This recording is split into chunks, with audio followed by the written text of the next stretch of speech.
in the course of your relationship with Richard Gadd, you send him 41,000 emails, 350 voice messages, 744 tweets, 48 Facebook messages, and 106 letters. That's simply not true. If somebody was sending somebody 41,000 emails or something, they'd be doing how many a day? I think it was difficult to watch. It was obviously very interesting to see, the real life Martha's take on things, but it is so drastically different from what is portrayed in Richard Gadd's version of events on the Netflix program. We obviously know a lot about the real life Martha, and she obviously contested a lot of that with Piers. I felt like maybe he could have pushed her a little bit further on some of those points that we do know about, like her trip to jail and the fact that she had multiple phones, access to his phone number, all of which she denied on the program. But it was quite groundbreaking to see, her side of the story. All of this would come out in a court case. In disclosure, yes. And you're prepared to do that? Yes. Because I didn't write him the emails. Who do you think did? I have no idea. I think he probably made them up himself. I've no idea.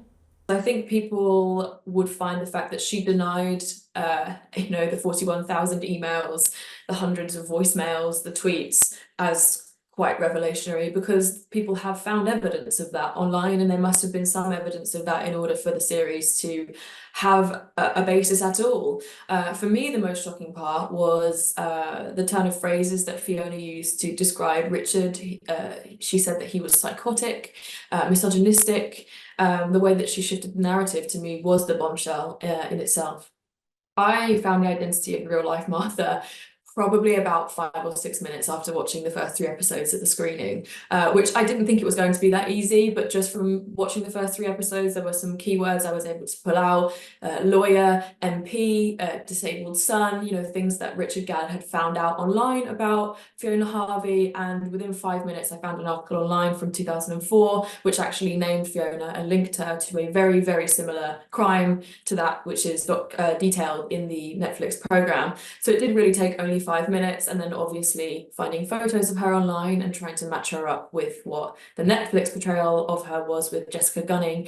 It was, I would say, quite easy, though I am fairly internet savvy, but many people on TikTok, Instagram, Facebook and Reddit were very easily able to find her identity within days and confirm it pretty much, 100% before this interview. Netflix have said that these details are the real ones. That this is exactly completely incorrect. Well, Benjamin King from Netflix came out this morning saying that they really did take as many precautions as they possibly could to, keep Martha's identity hidden. Could they have done more? Possibly, but then would it have affected the story? Maybe, and this is Richard Gadd's story, his life tale about his experience of being at the hands of a serial stalker. The whole point of the story, I guess, was to showcase what he'd been through. And as he said at the screening to the press, the people that were there, he wanted to share this part of his life in order to help other people who had been through similar experiences come forward, and hope that it would be, inspirational for other men who had been stalked or abused.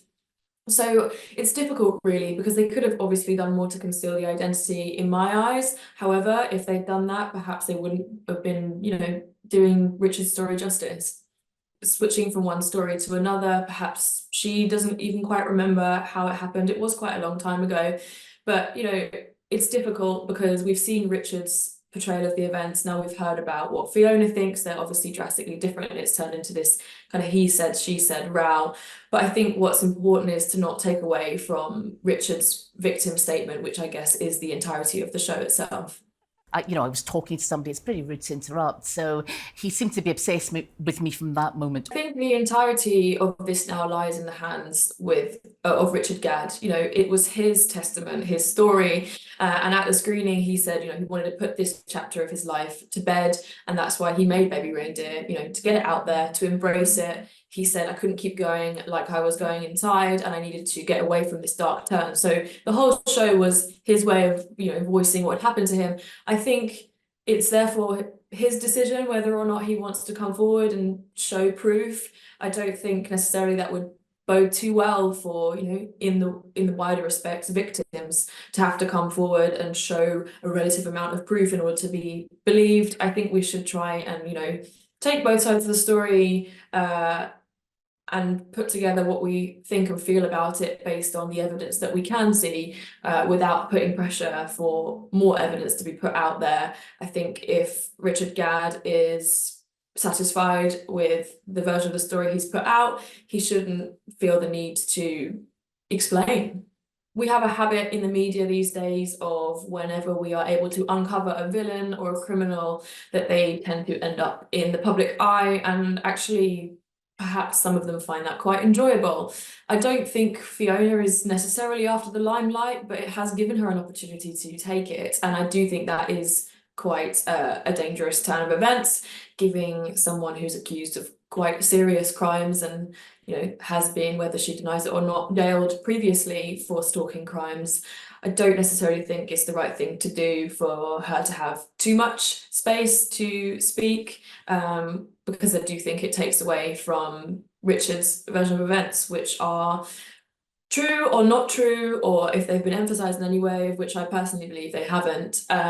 You know, the story's still there, the story's still important, and the focus shouldn't really be taken away from the importance of the story. And, you know, charities today have come forward. There's one charity in the UK saying that they've had an 80% increase of male victims of abuse coming forward. That's staggering after watching Baby Reindeer. So I think that's the important part of the entirety of the series, and that we should perhaps, you know, try and turn away from too much attention on Fiona, because she might take it the wrong way and think that she has the power to, you know, try and excuse some of the behaviours which took place.